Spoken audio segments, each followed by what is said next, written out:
অনেকে আমার কাছে এই কোশ্চেনটাও করেন যে আপনি ফেসবুকের ভিডিও ইউটিউবে দিলে অথবা ইউটিউবের ভিডিও ফেসবুকে দিলে কোনো সমস্যা হবে কিনা, ঠিক আছে।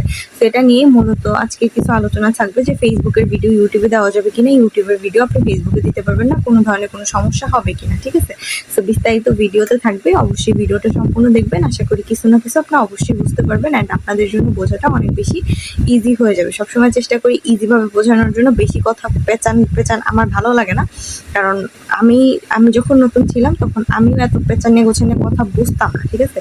সো আমার মনে হয় যে যারা আমার ভিডিও দেখে তারা বেশিরভাগই হচ্ছে নতুন ইউটিউবার, যার জন্য আমার উচিত তাদেরকে সহজ ভাষায় বোঝানোর জন্য, ঠিক আছে। সো আমি চেষ্টা করব ইনশাল্লাহ আপনারাও আমাকে সাপোর্ট করে পাশে থাকবেন। অবশ্যই আপনাদেরকে ভালো ভালো ভিডিও দেওয়ার ট্রাই করবো। আর যাই হোক না কেন, অন্যরকম যদি ফেস টেস্ট বলা লাগে সেগুলো ইগনোর করেন ভাই। তো চলে আমরা আমাদের ভিডিওটা শুরু করি, ঠিক আছে। ভিডিওটা আমাদের কি ছিল, আমাদের ভিডিও টপিক ছিল এইটাই যে ফেসবুকের ভিডিও ইউটিউবে দেওয়া যাবে কিনা, ইউটিউবের ভিডিও ফেসবুকে দিলে কোনো প্রবলেম হবে কিনা। আমি আপনাদেরকে এর আগেও কিন্তু বলছি যে আপনাদের যাদের ভিডিও কম অথবা হচ্ছে অনেকদিন বসে ভিডিও টিডিও মেক করতে হয়, একটু ঝামেলার মধ্যে আছেন, আপনারা কিন্তু চাইলেই হচ্ছে একই ভিডিও 2 জায়গায় আপলোড করতে পারেন। 2 জায়গায় না, আপনি 4 জায়গায় আপলোড করতে পারেন।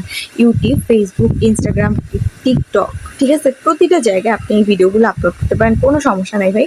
কেননা আমি বলি, ভিডিওটা যদি আপনার নিজের হয়, নিজের বানানো হয়, নিজের ফোন থেকে হয়, নিজের ভয়েস ওভার দেওয়া হয়, নিজের ফেস থেকে হয় বা নিজের ক্যামেরা থেকে হয়, ঠিক আছে, একদম অরিজিনাল পিওর যদি ভিডিওটা আপনার হয়, সেক্ষেত্রে আপনি যে কোনো জায়গায় আপলোড দিতে পারবেন, আপনার কোনো প্রবলেম হবে না, ঠিক আছে।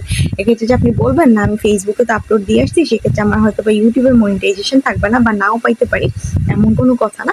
আমি মনিটাইজেশন পাওয়ার আগে থেকেই হচ্ছে একই ভিডিও 2 জায়গায় আপলোড করে আসছি। শর্ট ভিডিও বলেন, লং ভিডিও বলেন, সব কিছুই আপলোড করে আসছি, দেখে আসছি। সো আমি যেটা ফিল করছি যে না, কোনো প্রবলেম হবে না। কেন হবে? কারণ ভিডিওটা আমার নিজের, আমি যেখানে ইচ্ছে আমার ভিডিও আপলোড দেবো। তবে একটা কথা মনে রাখবেন যে ফেসবুকে ধরেন আপনি ভিডিওটা আপলোড দিয়েছেন, আপলোড দেওয়ার পরে আপনি হচ্ছে আবার সেম ভিডিওটা ওখান থেকে ডাউনলোড করে নিয়ে তারপর আবার ইউটিউবে আপলোড দিচ্ছেন, এই ভুল কাজটা করতে যাবেন না। জাস্ট নিজেরটা নিজেই দেবেন।